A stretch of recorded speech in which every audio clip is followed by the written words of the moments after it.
Thank you, everybody. Thank you. Boy, what a week, huh? The rain finally stopped today.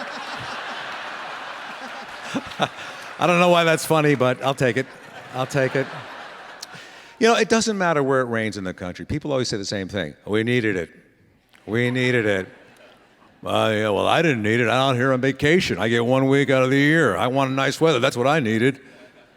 You never hear anybody say that for like a tornado, you know? We needed that tornado. We needed that cluster of tornadoes. We had too much traffic, too many trailer homes, and overpopulation. Yeah, it was not working out. And why is it always the cows that are caught up in the tornado? You never see a horse or a pig going around. It's always the cows. Maybe they're more aerodynamic than the horses and the pigs. And can you hear them going around? You know, like, milk spraying everywhere. Well, you know, rain is typically an East Coast thing this time of the year. And like Chris was saying, I was back in New York in December, and that's a great time of the year to be there, by the way, during the holidays. Oh, you know, it's so beautiful. I mean, Rockefeller Plaza and Fifth Avenue all lit up with Trump protesters. It's amazing. Unbelievable. Everybody was protesting Trump. We needed it. We needed it.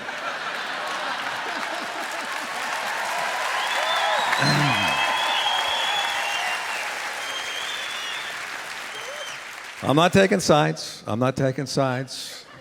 But yeah, a lot of protests out there today, especially, you know, with the women's rights. And I was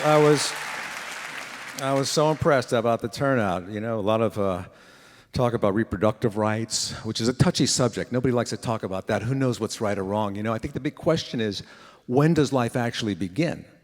Now, what worries me is a lot of people say life begins at 40. I mean, you know.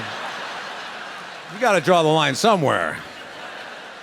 But I'm fascinated by the whole concept of a protest, you know, the march down the street. There's always that one person up front. What do we want? When are we going to get it? This person doesn't know anything. Why did they put him in the front?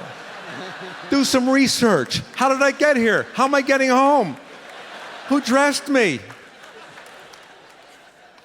I'm trying really hard to be optimistic because I think that's a good quality. I like optimistic people. When I see an adult wearing braces, I smile. Because I know they have hope for the future. And they're going to look good. You've got to stay optimistic. And this has been a tough year for me. I lost some good friends this year to death. And and I don't know what to do with their names in my address book and my cell phone. You know, when you have the paper one, you could just put white out once a week, a slow burial, but you don't want to delete their names. It seems so insensitive, doesn't it? So what I do is I will just italicize their name. So they're leaning over just a little bit. And then I'll put an emoji with the X's for the eyes right next to them. And then a thumbs down. And then a bottle of wine if they were a drinker, and that's how they died. And a dollar sign if the bank repossessed their house. That's what I do with that. But you know what? You have to appreciate what you have, that's all. Because some people have it really bad off. They really do. A lot of people don't appreciate what they have. That's what I find hard. You know, and you have to accept it. I mean, what are you going to do? Just collapse and give up? No, you deal with it. You move on. You know what? About 4 years ago, you got a minute? About 4 years ago, there was all these fires in the Santa Monica Mountains, not far from here, about 60 miles from my house. People lost everything they owned, their homes, their cars, everything.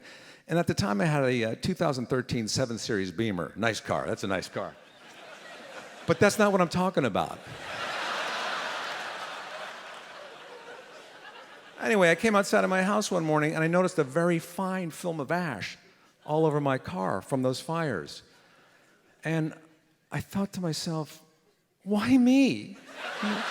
Why did these things happen to me? But guess what? They do happen to you, and you deal with it, and you move on.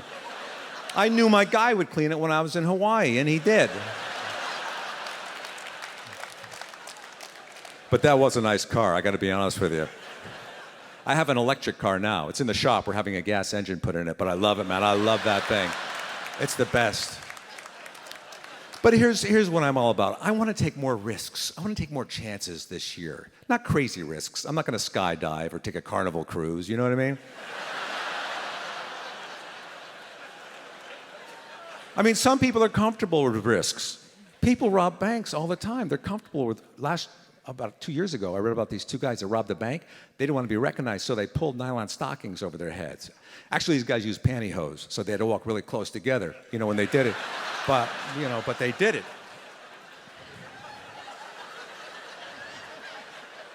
I'm just trying to enjoy life, I was going to give up coffee this year, and then a friend of mine goes, "Why?"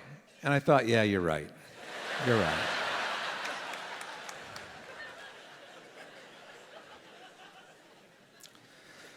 I like to ski. That's kind of risky, I remember the first time I went skiing, I didn't know anything about it. I didn't know they labeled the trails for difficulty.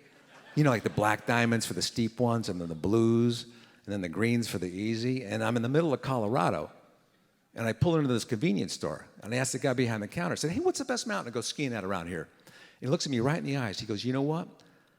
I like Copper Mountain.